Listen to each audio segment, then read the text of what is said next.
Jemi në hapësirën ku I dedikohemi sfidave që kemi me shëndetin dhe ku marrim informacionin më të fundit dhe këshillat nga mjekët më të mirë. Në kujdes shëndetin, sot do të flasim për një temë jashtëzakonisht rëndësishme, sëmundjet e rënda të gjakut. Çdo vit, mijëra pacient përballen me diagnoza si leuqemia, limfoma, mieloma multiple, apo çrregullime të rënda të palcës së kockave. Në shumë raste, transplanti I palcës kurizore është mundësia e vetme për të shpëtuar jetën. Një procedurë sfiduese, por që me avancimin e teknologjisë mjekësore po bëhet gjithmonë më e sigurt dhe më e aksesueshme. Ndaj, sot në bashkohet një nga specialistët MNZ të mjekësisë turke, pjesë e grupit shëndetësor Medicana, I formuar në disa nga institucionet më prestigjioze të Shteteve të Bashkuara të Amerikës dhe me ekspertizë ndërkombëtare në transplantin e palcës kockore. Është profesor doktor Cafer Adogüzel. Mirë se erdhë, doktor. Çok teşekkür ederim. Bu güzel programda beni ağırladığınız için çok teşekkür ediyorum. Faleminderit. Bashkë me ne dhe zonja Alketa Braushaj, mirë se erdhe dashur Alketa, drejtore e Klinikës Medicana në Tiranë. Gjithashtu drejtojni pra në Instagramit tim për të gjitha pyetjet që ju keni rreth të gjitha sëmundjeve të palcës së kockave, të limfomave, të anemive, etj. Doktor, cilat janë shenjat e hershme që pacientët duhet I vënë re për sëmundjet serioze të gjakut? En çok hastalıklarda bizim görebileceğimiz birinci bulgu halsizlik. Daha sonra halsizlikten sonra ciddi çarpıntılar, baş ağrıları, göğüs ağrıları, bunun yanında kanamalar ve lökosit yükselmesine bağlı da ateşler görebiliriz. Atëre, simptomat që ne kemi kur jemi të riskuar apo të prekur nga sëmundjet e departamentit të hematologjisë janë lodhje, rrahje të shpejta të zemrës, temperaturë e pashpjegueshme, gjakderdhje të pashpjegueshme janë nga faktorët kryesor që tregojnë që ne jemi të prekur. Gjithmonë të kemi parasysh janë tregues. Pastaj bëhen ekzamenimet për të verifikuar. Kur themi kontroll periodik dhe analizat të gjakut, çfarë nën kuptojmë? Özellikle zaten sağlıklı her insanda bunları yaptırılması gerekir. Çünkü bu bütün insanların daha önceden, hasta olmadan belki hastalığın önünü kesmek adına alabileceği bir önlem. Atëre, për të gjithë njerëzit, zakonisht në kohën që jetojmë, prandaj këshillohet gjithmonë, janë kontrollet sistematik që ne bëjmë check-upet e ndryshme, duke futur këtu dhe hemogramën që është një nga treguesit kryesor për çdo problem apo anomali që ne kemi në trup. Pra, janë kontrollet rutinë të gjakut. Bunun için zaten hepimizin ya aile hekimi veya da bir dahiliyecisi bir şey vardır. Bunu yılda bir defa mümkünse yapmayı biz öneriyoruz. Ajo që unë këshilloj për të gjithë teleshikuesit është minimumi një herë në vit të bëhet kontrolli rutin I organizmit, duke filluar që nga organet dhe analizat biokimike. Shumë nga telespektatorët duhet jenë të shqetësuar për anemin, sepse gjithmonë keni anemi, keni mungesa në gjak etj. Çfarë duhet të dim për to? Aslında anemi özellikle kadınların en çok muzdarip olduğu, yani problem yaşadığı bir durum. Ama anemia është një grup I sëmundjeve, është një sëmundje që zakonisht në shumicën e rasteve prek gratë. Gjinim femrore. Anemi aslında bir sonuç. Birisinde anemi varsa bunun sebebini bizim bulmamız gerekiyor. Ajo që ne kërkojmë të dim në këto raste është, okay, ne jemi me anemi, por duhet gjejmë arsyeën pse na ka ardhur anemia. Anemi en basit haliyle bir demir eksikliğinden, bir B12 folik asit eksikliğinden yani vitamin eksikliklerinden kaynaklanabileceği gibi ciddi bir kanamanın, bir mide bağırsak kanamasının sonucu da olabilir. Atëre, anemia, ajo që ne duhet kemi më kujdes dhe duhet shohim është nivelin e hekurit, nivelin e B12-s, e vitaminës B12, apo hemorragji duhet bëjmë kujdes duke kontrolluar veten nëse kemi një hemorragji të zgjatur, e cila na jep arsyeën e anemisë. Këto janë 3 arsyet që mund të jemi anemik. Është e rrezikshme? Tehlikeli aslında sebebin ne olduğuna bağlı. Birinin eğer mide bağırsak sistemi kanıyorsa bu çok ciddi Hatta yoğun bakımlara getirecek kadar ciddi bir sonuçta. Atëre, anemia është e rrezikshme në varësi të arsyes nga se vjen. Në qoftë se kemi një anemi shkaktari të cilit është hemoragjia në pjesën abdominale, në pjesën e zorëve, sigurisht ajo mund të shkojë deri në shtrimin e pacientit në gjendje akute dhe në reanimacion. Pra është një gjendje shumë alarmante. Anemia është e rrezikshme, varet nga arsyeja. Një nga arsyet thëmë. Kadınlarda gördüğümüz özellikle de adetlerle çok kaybıtla oluşan anemilerde onlar çok yavaş gelişir. Çok da hissetmeyebilir insanlar. Dhe anemi mund kemi dhe në rastin e ciklit menstrual tek zonjat në njërë në muaj, por që kjo është një anemi e cila rikuperon dhe rikuperon me kohën, pra nuk mund të quajmë të rrezikshme. Bir de direkt olarak kemik iliğindeki yapımının bozulmasıyla ilgili olan anemiler vardır ki bazen bir löseminin ilk bulgusu bile olabilir. Onun için Por, anemia ciddiye mund almak. jetë edhe një tregues i luçemis e cila është prishja e funksionit të formulës së gjakut që vjen nga palca kurizore. Pra, folëm për 3 arsyet. Një rast kur kemi gjakderdhje, anemia e lehtë që është zakonisht tek gjinia femërore për arsyet menstruacioneve e cila rikuperohet, dhe anemi të problemeve të palcës kurizore, të prishjes së formulës së gjakut, që për fatin e keq na çojnë në drejtimin e sëmundjes së luçemis. Trombocitet e larta, çfarë i shkakton? Yine trombositte bizim kanımızda olan 3 tane ana hücremiz var. Bir tanesi eritrosit dediğimiz daha çok anemiyi yapan durum. İkincisi lökositlerin yükselmesi veya düşmesiyle lösemi veya lenfomalarda gördüğümüz bir durum. Üçüncüsü de trombositler. Atëre, në gjakun ton 3 janë përbërësit themelor. Eritrocitet, trombocitet dhe lokocitet. Në qoftë se kemi anomali të këtyre gjërave, atëre kemi një sëmundje që del në pa. Eğer bizim hastamıza bir trombositozla geldiyse bunun da ya kemik iliği kaynaklı bir sebebi vardır veya da diğer sebeplerdir. Onun için de araştırılması gerekir kesinlikle. Rënja e trombociteve mund shkaktohet nga problemet e mëdha që ne i klasifikojmë sëmundje hematologjike dhe mund shkaktohet nga probleme, një infekcion, një gjë bazike. Prandaj duhet gjithmonë të kontrollojmë të gjejmë arsyen nëse kemi rënje apo ngritje të trombociteve. Kush janë më të rrezikshme, trombocitet e larta apo të ulta? Şöyle, onun işte sebebini mutlaka, düşükse de sebebini bulmak zorundayız. Yüksekse de sebebini bulmak zorundayız. En tehlikeli? Eğer o düşüklük bazen löseminin bir sonucu da olabilir. Ama bazen de kemik iliğindeki kontrolsüz başka hastalıkların geliştiği bir durum da. Atëre, trombocitet qofshin të larta, qofshin të ullura në normën, në të dy rastet janë të rrezikshme, por specifikojmë, duhet gjetur arsyeja nëse kemi trombocitet të ulta dhe pas ekzaminimeve vrehet që ne jemi të prekur nga leuqemia, sigurisht që është një rast shumë i rrezikshëm. Nëse ka një arsye, pra gjithmonë duhet vrehet arsyeja e uljes apo ngritjes së trombociteve për të përcaktuar cila është problemi dhe cila është risku që ne përballemi në rastin e luhatjes së trombociteve. Trombositin yüksekliği hastalarda daha çok damarlarda bir tıkanıklık yaratır. Në qoftë se kemi trombocite të larta, sigurisht kemi bashkëshoqëruar dhe me problemet e shprehura tek damarët, tek qarkullimi i gjakut, që riskojmë të kemi koagulime, të kemi bllokim të damarëve. En basit haliyle bir bacak damarlarındaki bir tıkanıklık DVT deriz.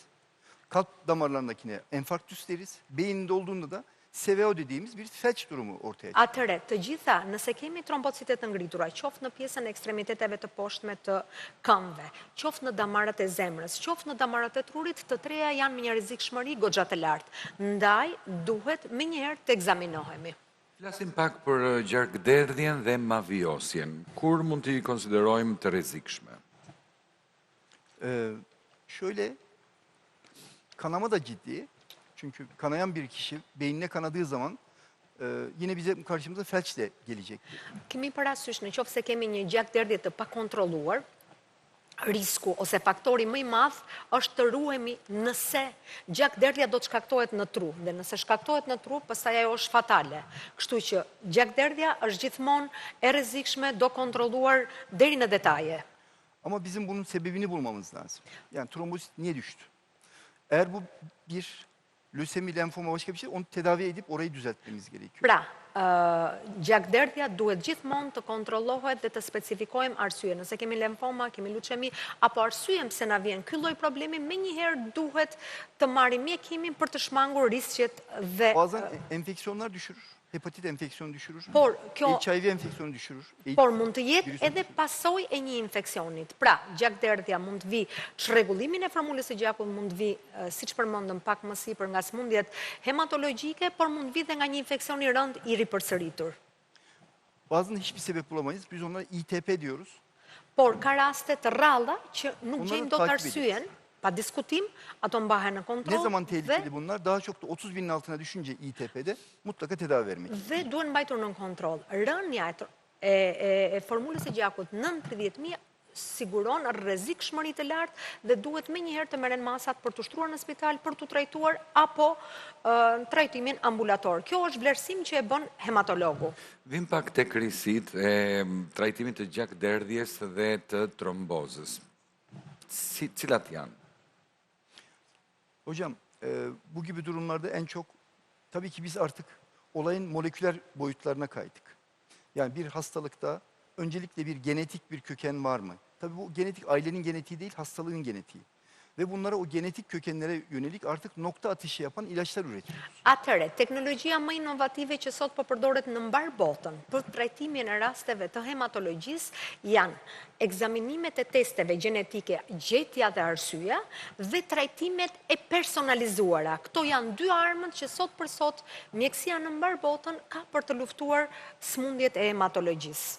Örneğin kanama durumlarından hemofili dediğimiz, daha çok da çocuklarda gördüğümüz o durumlarda artık gen tedavileri ön plana çıkıyor. Do flasim, nëse do më lejoni të specifikoj rastet e hemofilis tek fëmijët, atëre trajtimi më inovativ që sot për sot po bëhet në mbar botën është trajtimi genetik. Në bazë të genit të tyre bëhet edhe trajtimi individual i çdo pacienti.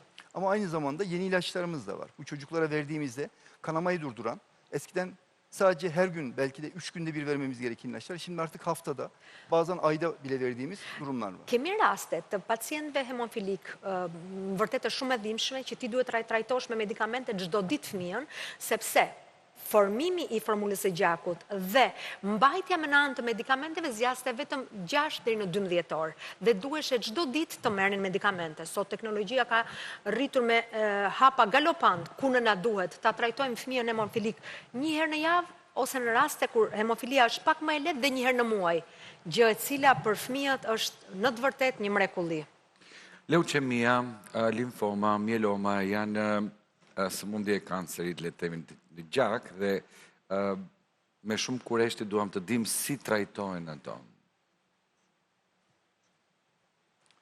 Herhalde hepimizin ismini en çok duyduğumuzda korktuğumuz şeylerin başında lösemi gelir.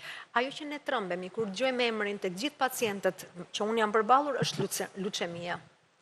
Lösemiler kendi içerisinde akut ve kronik olarak ayrılıyor. Por brenda sëmundjes së leuqemisë ka dy degëzime, kronike dhe sëmundje akute e leuqemisë. Akut olanların mutlaka ve mutlaka bütün tedavilere ihtiyacı var. Yani kemoterapi, akıllı ilaç bunlara ihtiyacı var. Akutlarda çok hızlı Nëse davranıyor. flasim për sëmundjen e leuqemisë akute, detyrimisht jemi të detyruar të japim trajtimin total, duke filluar nga kimioterapia, terapia individuale deri në transplant. Kronik olanların özellikle bir tanesi KML diyoruz, kronik miyeloid lösemi. Artık hedefe giden bir ilacımız var. Her gün bir ilaç alarak biz hastalığı bundan sonraki hayatı Por, boyunca nëse kontrol. flasim për leuqemin akute, teknologjia më inovative që ne përdorim momentalisht është një ilaç i personalizuar, të cilën mban nën kontroll, duke marrë vetëm një hap çdo ditë orale për të mbajtur nën kontroll leuqemin akute. Şimdi lösemilerin tedavisinde sadece ilaç kullandık. Bu yetmez bu hastalarda. Çünkü Por, në tekrar leuqemi, şansı vetëm trajtimi me medikamente nuk mjafton, sepse nëse e mjekojmë vetëm me medikamente, të vjet re rikthimi i sëmundjes mbrapsht. bu hastalıklar bir tekrar yaptıkları zaman o zaman çok daha büyük problemlerle karşılaşıyor. Prandaj duhet jemi shumë të kujdesshëm në trajtimin e leuqemive, akute sidomos, sepse rikthimi i sëmundjes së leuqemisë është shumë më e vështirë për të trajtuar se sa nëse jemi në ekzaminimin e parë. Pra të jemi të kujdesshëm nëse jemi të prekur nga leuqemia, për të mos fjetur duke thënë që prit se mua më kaloi leuqemia dhe rikthimi i saj nuks që ne e quajmë në gjuhën e mjekësisë është shumë i rrezikshëm se sa në momentet e para kur ekzaminoheni. Lösemi tanısını koyduktan sonra bunun içerisindeki genetik davranış durumunu biz saptarız. Ve bu davranış durumuna göre iyi özelliği olanları ayırırız. Geri kalan hepsine nakil yaparız. Atëre, në rastet e leuqemisë, duke u bazuar në testet gjenetike, na japin udhëzimin e mutacionit në cilën rrugë do të marrë dhe ne aty bëjmë ndarjen.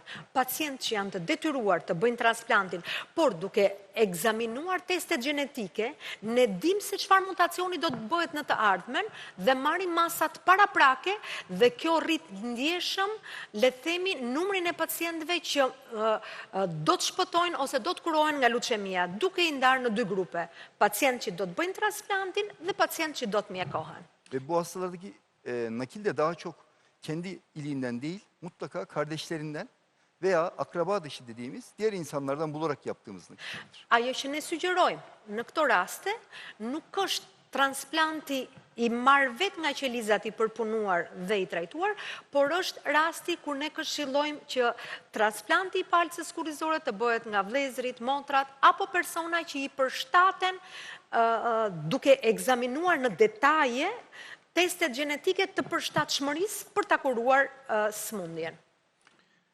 Bir diğeri lenfoma demiştik. Lenfomalar da yine kendi içerisinde ilk tedavilerde çok birinci olarak nakli çok önermeyiz. Por, küçük bir përsa i grubu hariç. përket e kundërta e sëmundjes që folim në rastin e lenfomës, ne nuk këshillojmë transplantin. Lenfoma është një, le të themi, sëmundje hematologjike që ne më shumë këshillojmë trajtimin mjekësor. Çünkü bunların daha çok hedefe giden ilaçları var. Klasik Sepse, kemoterapilerden çok sipas fayda görür. statistikave, rezultatet më të larta ne i marrim ke ilaçet e personalizuara. Pra, nëse je i prekur me lenfoma, gjëja më e mirë që mund të ndodhë, pasi kemi ekzaminuar me detaje, është të përdorim ilaçet e personalizuara sepse kanë rezultat më të lartë. Ama bu hastalıkları bir tekrar yaparlarsa o zaman kendiliğinden veya durumuna göre de başkalarından da nakil ihtiyacı olacaktır. Por, nëse do kemi rast të ripërsëritjes apo sëmundje të nivelit të agravuar, sigurisht këshillojmë transplantin nga vetë palca kurrizore, pastrohet në laborator dhe riimplantohet në trajtimin e lenfomës. Pra, në cilat raste rekomandohet transplanti i palcës kurrizore?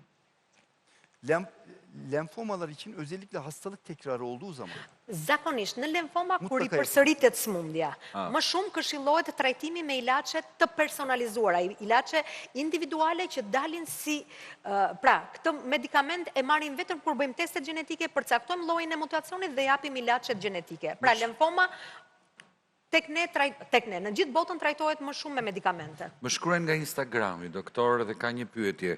A trashëgohet leuqemia? Një vajzë e vogël që në moshën 12 vjeç ka kaluar leuqemi. Dhe se nëse lind fëmijë, a trashëgohet tek fëmia? olmaz. Yani lösemi genetik geçişli bir hastalık değildir. Leuqemia nuk është një sëmundje gjenetike e transmetueshme. Ama nadiren de olsa bazı hastaların yatkınlığı olabilir. Bazı ailelerin yatkınlığı. Por, ka raste që është një sëmundje e përafërt që mund të trashëgohet shumë rrallë.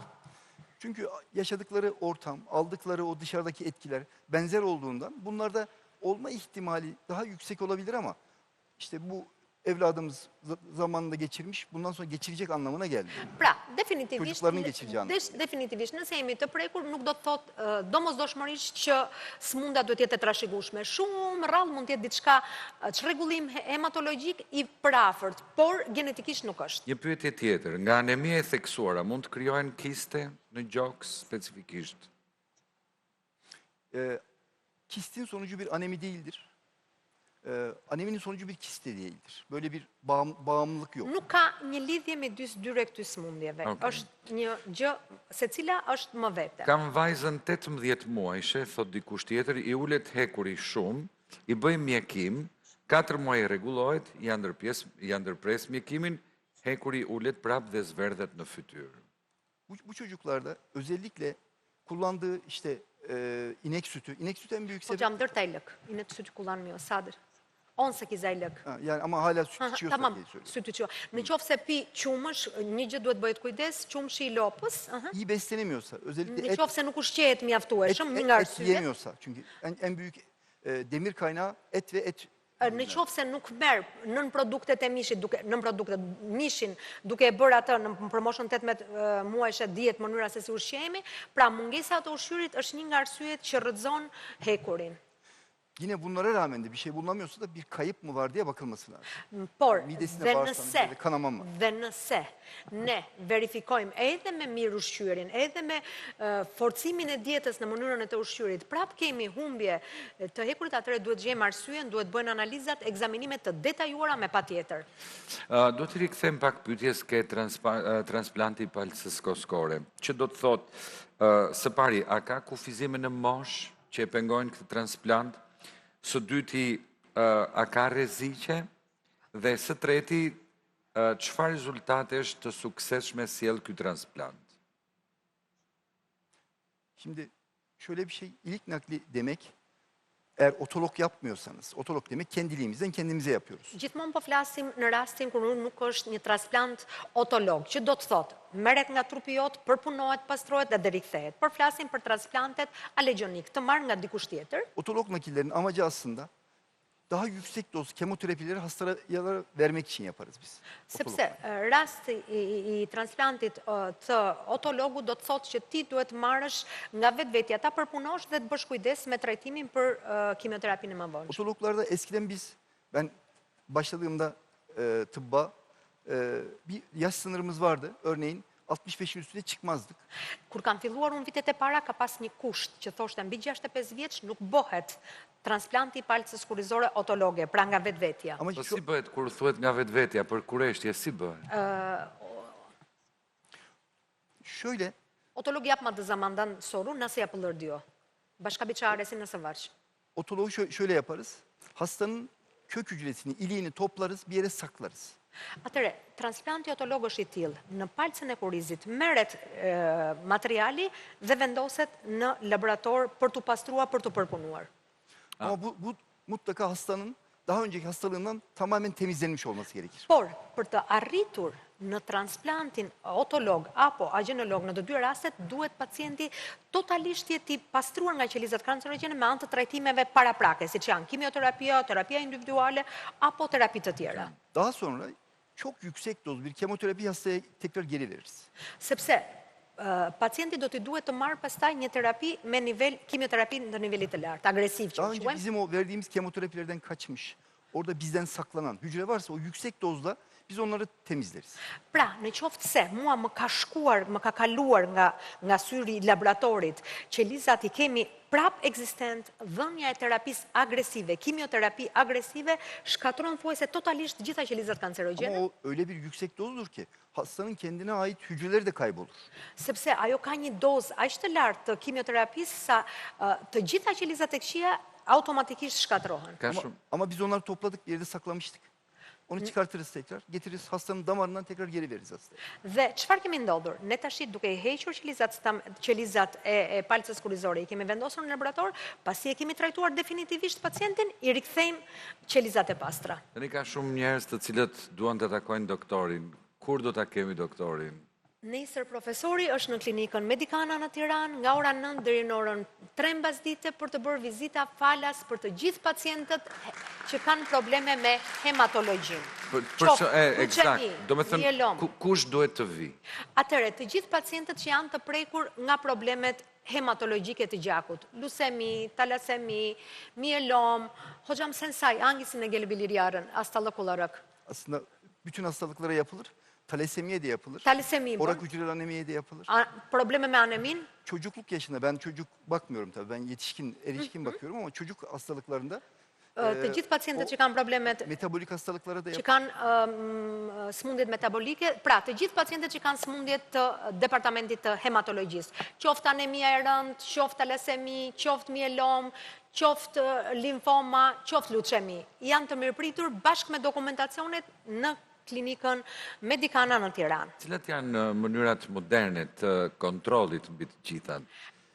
pasi bëhet, pra, niveli i klinikës Medicana në Tiranë ka arritur standardet disi më të larta në krahasim me klinikën që kemi pasur vite përpara, për arsye, zhvendosur laboratori i cili bën të gjitha llojet e ekzaminimeve që janë shumë të rëndësishme. Ti e bëre transplantin, pa diskutim, për të parë nëse qelizat e tua po rizhvillohen, nëse çdo gjë po shkon në rregull, nëse mungesa e infeksioneve në gjak, pra nëse kemi në një bakter apo në një infeksion që na rritet dhe na riskon të na shkojë poshtë puna që kemi bërë, për këtë arsye çdo pacient që kalon transplantin e palcës kurrizore duhet i nënshtrohet analizave rutin, një herë në 3 muaj, një herë në 6 muaj, një herë në muaj, është në varësi të nivelit të sëmundjes, në varësi të këshillës së komisionit mjekësor të transplantit që ne kemi në Medicana. Sepse ne në Medicana kemi qendrën e transplantit të palcës kurrizore, një ndër qendrat më të mira në Stamboll, ku niveli i testeve gjenetike për të përcaktuar, pra në rastin kur kemi transplant të palcës kurrizore, jo nga vetë pacienti, po duhet ta përzgjedhim, faktorët kryesorë që ndikojnë në rezultatin e transplantit janë testet gjenetike të pacientit dhurues që t'jetë sa më i përafërt me pacientin marrës, që dhe rezultati t'jetë sa më i lartë. Laboratori që disponojmë sigurisht është i certifikuar me nivele dhe standarde botërore. Ambientet ku ne i mbajmë pacientët gjatë transplantit janë ambiente që sigurojnë nivelin maksimal të higjienës, që është një nga kushtet kryesore. Në qoftë se ti transplantin e bën në një ambient ku mungon certifikimi i aspirimit të ajrit dhe nivelit të pastërtisë së ajrit, Deri në këto detaje. Deri në këto detaje siguron në Atashehir, ku ne kemi qendrën, një ndër qendrat e transplantit, siç e shikoni dhe nga pamjet, niveli dhe standardi është i pa diskutuar. Çfarë oferta së mos Ofertat, një nga treguesit kryesor për dhe i domosdoshëm është PET skaneri. Kemi 650 euro duke përfshirë transportin nga aeroporti i Turqisë për kthyesin, konsultën me hematologun brenda. Kemi analizat e gjakut të cilat do të bëhen në laboratorin e Tiranës, kemi dhe pa diskutim testet gjenetike që janë mjaft të vlefshme për të dhënë drejtimin e mënyrës së trajtuarit. Pra, nëse ti trajtohesh me teste gjenetike, kimioterapia që ti do të marrësh është individuale, ilaçet personalizuara, trajtimet që japin rezultatin. Pra, këto janë arsyet pse rezultati i trajtimit të një qoftë leucemi, qoftë limfom, ka nivelet më të larta, sepse trajtohesh në bazë të geneve individuale. Faleminderit Alketa, faleminderit doktor.